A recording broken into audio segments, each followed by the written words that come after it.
Ana balik wash out. Tapos ana akong nephew, 4 ko nga nephew, 4 boy. Namatay hirahan yung landa na anod. Paten iya mama. Ana akong lakuya, ana akong brother nakaligtas. The impact of Typhoon Yolanda was so widespread, it overwhelmed the capacities of everyone. The local government, the humanitarian agencies, etc. We were spreading ourselves too thinly in addressing the needs of displaced families, and we need more people in extending immediate relief services across the region.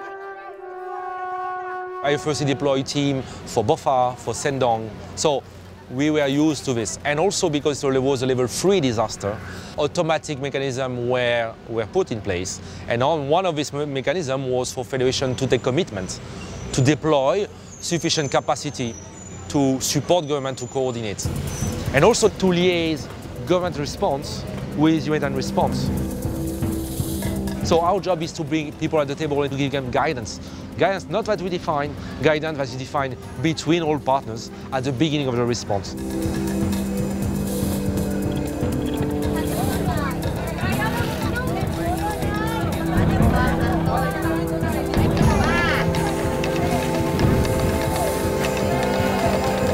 We achieve that. You then move from there to very quickly look at what is the long-term solution for these different families.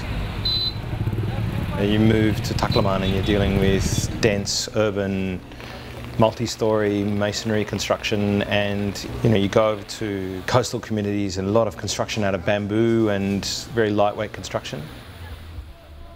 Each one of them has its sort of unique characteristics, so it's very hard trying to keep a coordinated response, very hard to assess needs. Saan kayo magtira? Dito na o doon sa relocation? Relocation po. Yung asawa ko, naman siya sa dagat.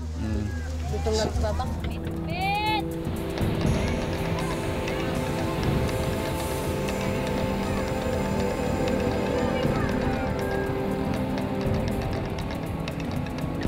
By interpolating and correlating a series of different layers of information from the baseline damage assessment to the reports relating to the intervention, we can figure where there is more need.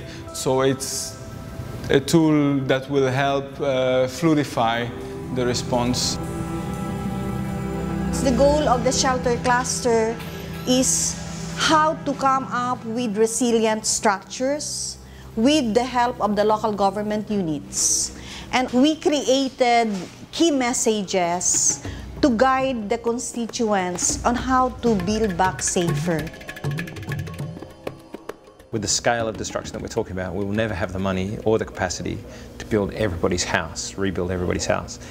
We really have to recognise that the only way forward is through owner-driven reconstruction, through families rebuilding themselves through self-recovery processes, and how we can assist and fuel, encourage and guide that self-recovery process. I-discuss ngayong araw.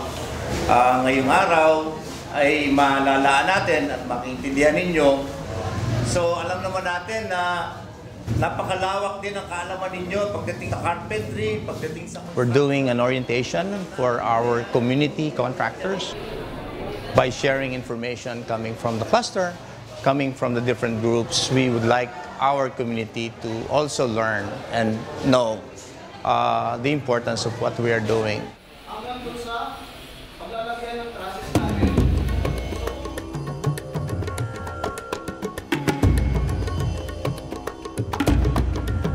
We've produced a document, the recovery shelter guidelines, identifying all the different shelter options that we recommend in different contexts, in different areas, providing guidance on targets, on specific principles and parameters to implement those shelter programs. There's even an argument to say that the foundations can be strong enough to support a second story as well in the future, especially if it's like a really small site. So then we definitely want to We've run technical clinics, one-to-one sessions with agencies to help them define their programs and identify technical issues, construction details, material sourcing, etc. Having people that I can come and sit down and say, hey, these are the problems I'm facing. Can we come up with a couple different ways around those problems? That's what I find most important. You know, and so they have to like...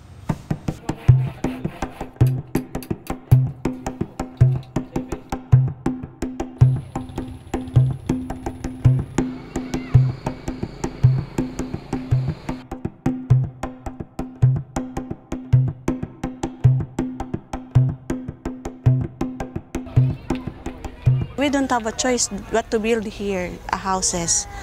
Even not a beautiful house, but more comfortably, like rather than a tent to live in.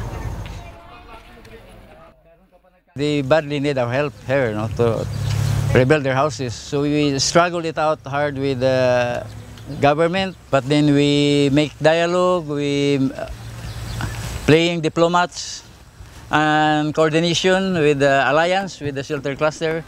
And the mayor finally agreed that we go with our self-recovery assistance.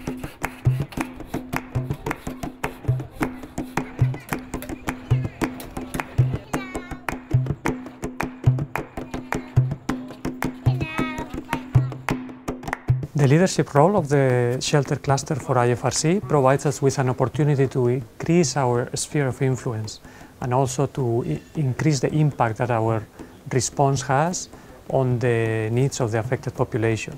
It provides us a space to carry out humanitarian diplomacy in action and portraying the Red Cross as a key component of the humanitarian system. So day to day, the work that the shelter cluster does is something that I don't think any of the individual agencies would be able to do on their own.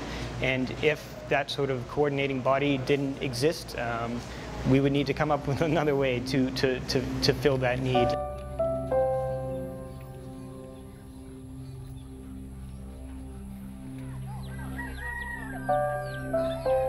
Gumaganda yung kalagayan nila at hindi na sila nasa delikadong sitwasyon na napupunta na nakakapunta nila sa safe place na safe talaga na bahay na matatawag nilang tirahan nila.